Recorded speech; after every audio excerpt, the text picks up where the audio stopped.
What up, fight world? It's your boy Ego, and I'm back with some more boxing.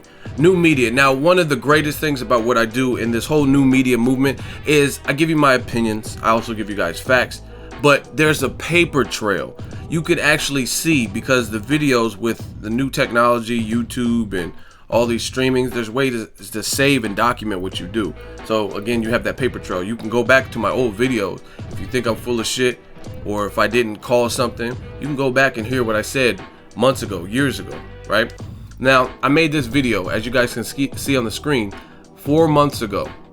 The reality behind HBO boxing budget cuts, the PBC effect, Boxingego. Video's still up. And in it, if you guys click on it, you'll see a bunch of comments, and I was breaking down their HBO budget cuts that some people weren't even aware of at the time. So if you watch the video, you'll see a bunch of comments and the description. 2016 HBO boxing has experienced budget cuts. I think the Premier Boxing Champs series had some effect on HBO boxing programming. Hashtag Boxingego.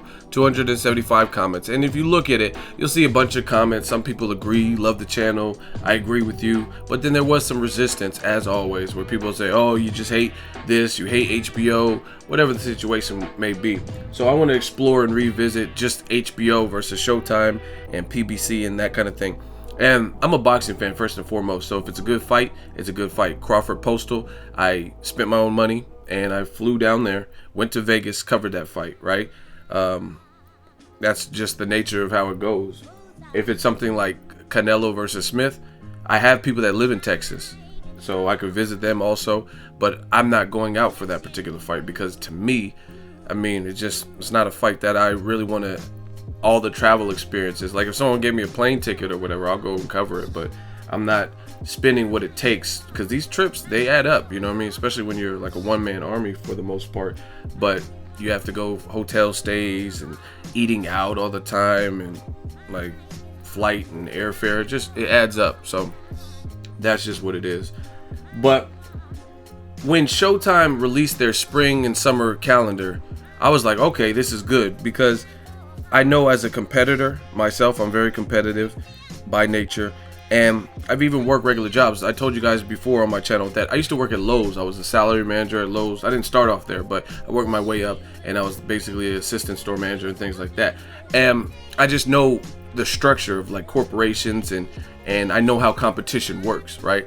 Like at Lowe's, let's say we had a flooring promotion, and then they would allow for the salary managers a certain time away from the floor, their managerial duties, to drive over to Home Depot, obviously not with your Lowe's vest, but as a regular consumer, and check out the competition. You scope, you see what their end caps are looking like, how their signage and their pricing, what kind of sales. You maybe talk to some associates, right? Just kind of like a spy, right? You talk to associates, see where their brain's at and what they know and how they're doing things, right?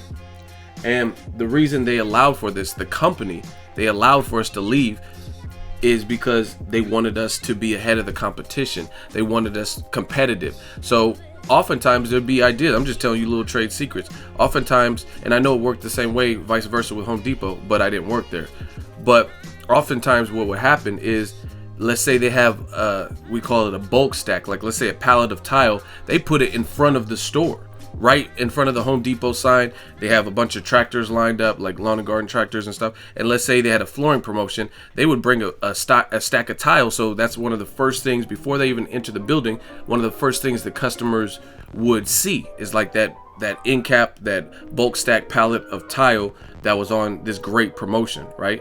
And it would increase their sales. So our store started doing certain things. That's just kind of how competition works. You see what your competitor's doing. If it's Burger King and McDonald's, see what's successful for McDonald's, then Burger King might try to compete and implement. Like, okay, McDonald's is serving breakfast all day, then Burger King might start to sell breakfast all day. That's how you do when you're in a competitive field, like, you know what I mean? And most fields, it's rare that nowadays, especially with all the technology and all the entrepreneurs and stuff like that, it's very rare that you're in an industry where there's like very little to low or no competition. That's kind of rare. No matter what it is, whether you have a YouTube boxing channel or you own your own restaurant, there's always going to be competition, right? So the reason I'm telling you guys this analogy is because when Showtime released their schedule with a full of Showtime fights and PBC fights, I was under the impression that HBO would respond intelligently to this, meaning I'm like, okay, I was happy that Showtime dropped all these fights, and we're going to explore some of those later in this video, but I was happy because I know how competition works. From my experience, like Lowe's and Home Depot, the analogy I just gave and stuff like that, I know how competition works. So I really thought HBO would have no choice but to respond. And for me, that's great because I'm a boxing fan. So I'm like, okay, Showtime dropped this whole little calendar lineup of fights, and a lot of them were good fights that I was looking forward to. Some of them have happened, others may not have happened at this point. But I was happy because I was like, okay, HBO is going to have to rebuttal that. But I was surprised as the months went on. Again, you look at this video, I did this video a couple of days after my birthday, March 29th, 132 days ago.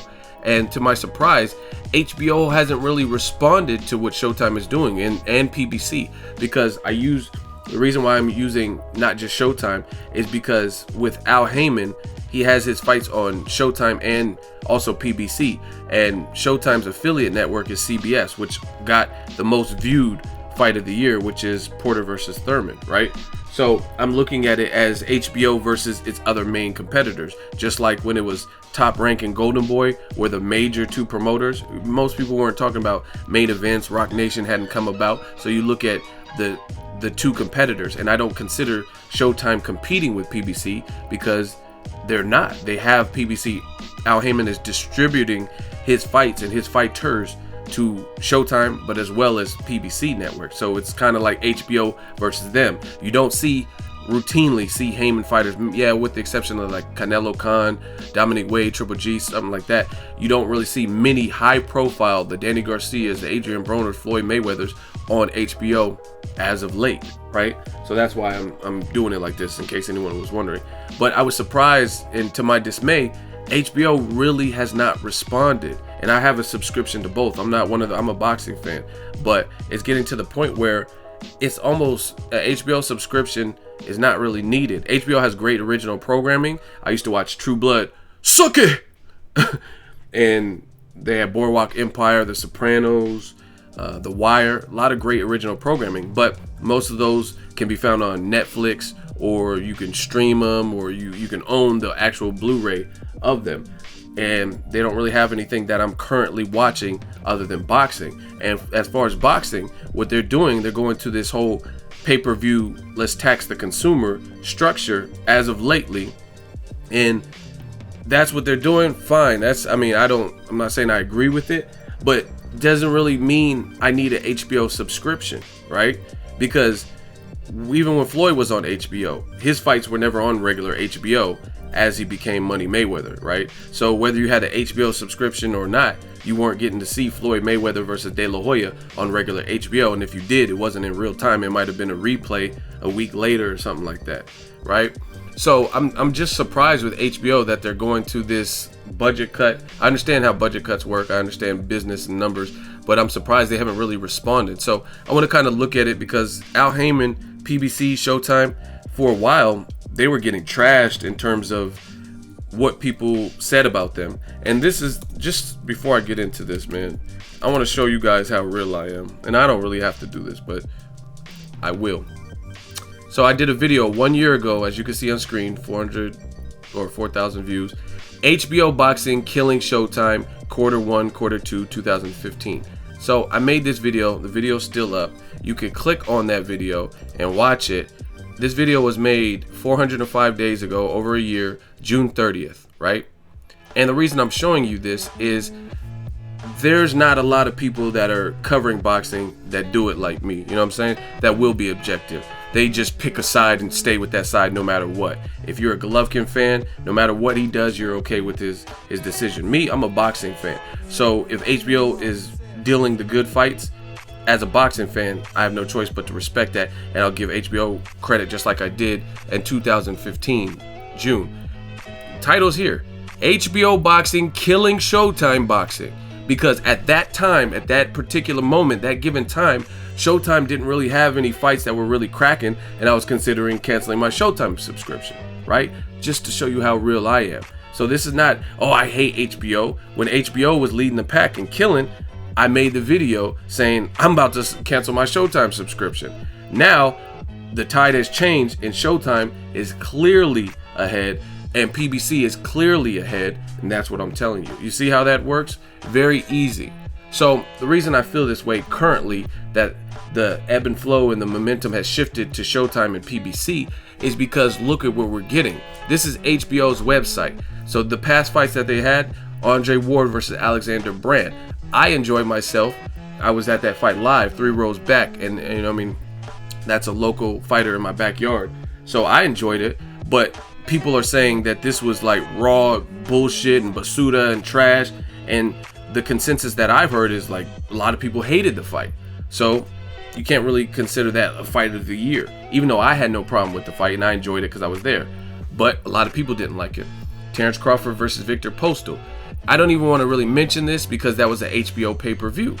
I was at that fight live. I covered that fight too. I enjoyed myself, but some people said it was boring because Postal could not adapt and make adjustments. But that was pay-per-view anyway. So Sergey Kovalev versus Isaac Chilemba. That was on like a random Monday, and it wasn't Kovalev's best performance, and it wasn't a knockout, which Kovalev is known for. So, and it was on a Monday. So that's one HBO fight. Then we got Rocky Martinez versus Vasily Lomachenko, and that was on the same night as John Molina Jr. versus Ruslan Provodnikov. So they were competing with a Showtime card the same night. Francisco Vargas versus Orlando Salido. That was a fun fight. It was entertaining. A little bit on the sloppy side. Like, no one really took the bull by the horns and made proper adjustments. So it lost the technical. I'm not saying like I expect everyone to be like technical Rigondeaux, but I really seen no game plan. Like Maidana had a game plan versus Broner, and that was just use his size, overwhelm him, don't let him get into a rhythm. So you can be an offensive fighter and still have a game plan, right? That was another fight on regular HBO. A lot of people said this is a fight of the year. I personally have Porter Thurman or Frampton versus Leo Santa Cruz way ahead of this, because I think those are also hard-fought fights, but there was more of a technical game plan. Like Leo Santa Cruz started to make adjustments in the middle of the fight that made it interesting. Carl Frampton had moved up in weight. You look at Thurman Porter, they had a great backstory. They sparred before. There was controversy on who won the sparring. Both guys were focused. You had the postponement with the car accident, and it kind of crescendoed, and we got 12 rounds of sustained action. Very good clash of styles, right? So that's just my 2 cents. Moving on, HBO gave us Canelo versus Amir Khan. So I went to the weigh-in and all that for that fight, and it was what we expected, or what I expected, and I told people before the fight. And also, most importantly, it was HBO pay-per-view. You got a guy who could do well for rounds, and then the inevitable was he would probably get knocked out by the much bigger, good fighter, boxer, puncher. Then another fight I was at, Gennady Golovkin versus Dominic Wade. Exciting crowd. No one really knew much about Dominic Wade. That was on regular HBO, so props for that. You had Chocolatito. Wasn't his best performance against Arroyo. And Golovkin did what Golovkin does. If you're not on his level or even close to his level, he's going to dispatch, and he satisfied a mandatory, right? Before that, HBO pay-per-view, Manny Pacquiao versus Timothy Bradley 3. I was not a big fan of this fight. I actually liked the undercard. I thought this was a good undercard, but I wasn't a fan of this fight happening because Bradley, I thought he lost the first 2 fights. Before that, another fight I covered live, Andre Ward versus Sullivan Barrera. I enjoyed myself with that. Some people, I thought Ward looked pretty sharp. Maybe his reflexes looked a bit slow from a year off. Before that, they had King Kong Ortiz versus Tony Thompson, and then Jesse Vargas, Saddam Ali. That was a solid card, regular HBO. But I mean, the main event was what we were all expected. King Kong was going to destroy a guy like Tony Thompson. Before that, Terrence Crawford, Hank Lundy. I did enjoy that fight. I thought that was a good fight, scrappy. After the first round, it was pretty one-sided. And then before that, Kovalev, Pascal. I thought Pascal did better the first fight, and I knew that was going to happen. And then my dude, shout out to San Francisco Fillmore, Gray Mayfield was a last-minute step-in for Michelino, right? And that's it. That's HBO per their website. I don't know if there's any fights that they don't have listed, but they're usually pretty good about it. That's it. And then now we're back in 2015, right? That's what they provided us. And out of all of these fights, let's count real quick. 1, 2, 3, 4, 5, 6, 7, 8, 9, 10, 11, 12. So out of 12 fights, let's see how many were pay-per-view. So 12, we had 1, 2,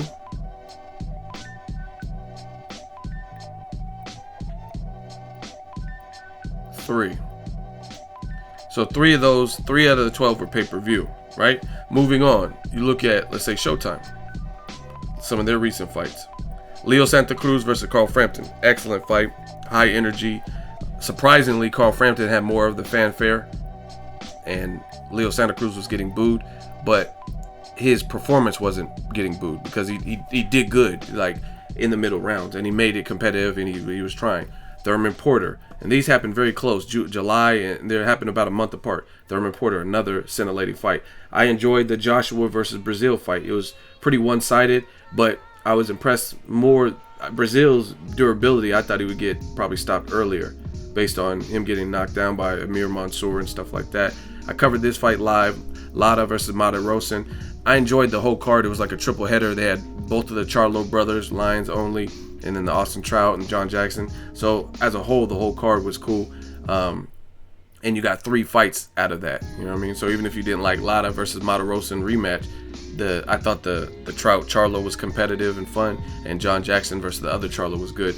Then you had this fight, Badou Jack versus Lucien Bute. You also had James DeGale versus, I believe, Porky on the undercard. So that was another double header where Badou Jack is slated to eventually fight James DeGale. So you got to stage them on the same card. The Gary Russell versus Highland, I didn't really know much about Dude, but that was kind of a filler fight, exciting knockout, to be expected from a champion like Gary Russell. Before that, Santa Cruz versus Kiko Martinez, which was another fight that was one-sided. Then you have Wilder Spilka, which to me is kind of a knockout of the year. And that's really on the Showtime side. All right, we'll go to Premier Boxing Champs. What the fuck is this? Let's say past fights. Spence Bundu's coming up. And I'm not going to go through all of them because they have too many. But Adonis Stevenson versus Thomas Williams. Shout out to my dude Top Dog. I just interviewed him at the last fight. I thought that was a fun fight. We already talked about Frampton, Santa Cruz. Wilder Areola was another one. Sammy Vasquez versus Felix Diaz was a very fun fight where the underdog who lost to Lamont Peterson pulled the upset. They got the scorecard screwy, but then they said it right. My dude Wolf, who trains out in the Bay, versus Prescott. This was on a Tuesday. I thought that was a good fight, and he actually stopped Bradis Prescott. This was a good fight with my dude Jamel Herring. Shout out to About Billions Promotions and Shafikov. Another upset in that particular fight. Thurman Porter, we talked about. AJ Brazil, we talked about. Fanfara Smith Jr., another upset where Fanfara was in a place with a high Polish population in Chicago, got upset in the first round, knocked out by a virtually unknown Joe Smith Jr. to shake up the light heavyweight division. I thought Rasheed Warren versus Payano was a very good fight, and Rasheed Warren became a champion, avenged the loss. Provodnikov Molina, I talked about that. Better Biev, I did watch that fight. I thought this was a scrappy fight. Rancis Bartholomew versus Mickey Bay, right? And this is just in May, if you guys see, right? This is just in May. I'm not even. So this is the triple header I talked about with the Charlo brothers. Ortiz versus Berto. I covered that fight live. Now this was an underrated card because I went to, like I said, I covered that fight live. Every fight that I watched was a knockout. Fernando Montiel got stretched. There's an upcoming Mexican fighter, I forgot his name, but he knocked him out brutally. He knocked him down a couple times and then brutally knocked him out. Edwin Rodriguez got brutally stretched by Thomas Williams, who just fought. He just fought against Adonis Stevenson, and then Berto brought the uppercut from out of retirement, as he put it, and knocked out Victor Ortiz to avenge his first ever career loss. I watched the Durrell brothers on this card. Great knockout win. Truax fought Danny Jacobs. I want to say he got knocked out late, or he didn't get knocked out, but then Anthony Durrell knocked him out. And then Durrell got knocked down by this guy, Blake Caparello, who fought Sergey Kovalev and knocked him down as well. Just the list goes on. I mean, you guys can see Pedraza Smith, Errol Spence Jr. versus Chris Algieri. This also had Glowowski versus Cunningham, which was a good fight. Charles Martin versus Anthony Joshua. Eric Hunter versus Lee Selby. I mean, this is just in April. Like, I don't even know if I want to keep going because this is taking longer. Broner Theophane. I thought Robert Easter looked very good against Mendez, a former champion, right? I watched this fight live at this casino out here. Wolf got stopped in an upset, and then he bounced back in the Bradis Prescott fight. Scott Quigg, Carl Frampton. That started off slow, but then it opened up. I mean, the list goes on. Danny Garcia, Robert Guerrero, right? So, as you guys, in that had like Sammy Vasquez and Brazil Mansour on the undercard. So as you guys could see, why I'm surprised that HBO hasn't really responded to all of this action, right? You go back to HBO, and I mean, these are the fights that are given us, and a lot of them are pay-per-view where we actually have to pay for it. So to me, Showtime's definitely killing. Not to mention, Showtime has some upcoming bouts that, or actually Showtime PBC, I don't know where they'll end up, but there's some upcoming bouts that are pretty much being talked about that look like a strong likelihood of happening. Fights like Julian J. Rock Williams versus the Charlo brother, and there's another one. And then not to mention, we also got fights like Demetrius Andre, Willie Nelson in an eliminator, and that was on Showtime. So to me, I think HBO should step it up. I don't know how bad the budget cuts are, but you're still covering boxing, so you have to make it worth the subscribers' while. That's like me on my channel. If I don't do any videos for a month, you know what I'm saying? Then people are gonna slowly unsubscribe or stop checking for my channel because they come to you for that. That's what they're coming for, boxing coverage. Not to mention, I'm not even gonna get into the HBO commentary, which to me recently has been very suspect. Right? You guys let me know. I really just think Showtime and PBC are clearly ahead. Fights like Canelo, Liam Smith, that's coming up. But again, it's a pay-per-view. It's a pay-per-view, and no one really asked for that. Golovkin Brook is a good fight. Well, I don't even know if it's a good fight because I think most people know who's going to win that particular one. But it's interesting enough to people are going to watch. So Chocolatito, he's moving up in weight. Canelo Smith, and then Ward Kovalev. But again, it's pay-per-view. Ward Kovalev is an excellent fight, most meaningful fight for this year based on the accomplishments, but this is what it's getting. So I'm just surprised in HBO, who's been a leader in the pack, because it used to not be like this at all. It used to be like, from production value and quality to all their specials, everything seemed a bit behind with Showtime and other networks. You know what I mean? There was just like a clear gap in the quality of fights they were getting, like everything. You know what I mean? I remember why I'm like, man, All Access, there's some pretty good episodes, but 24/7 just always seemed a hair better. I like Leah Schreiber narrating better than Common or whoever, Barry Pepper or whoever. You know what I'm saying? But Showtime is steadily and consistently closing that gap along with PBC. Let me know what you guys think. Make sure you like my video as always. Hate, comment, and subscribe. Till next video, it's Ego signing off.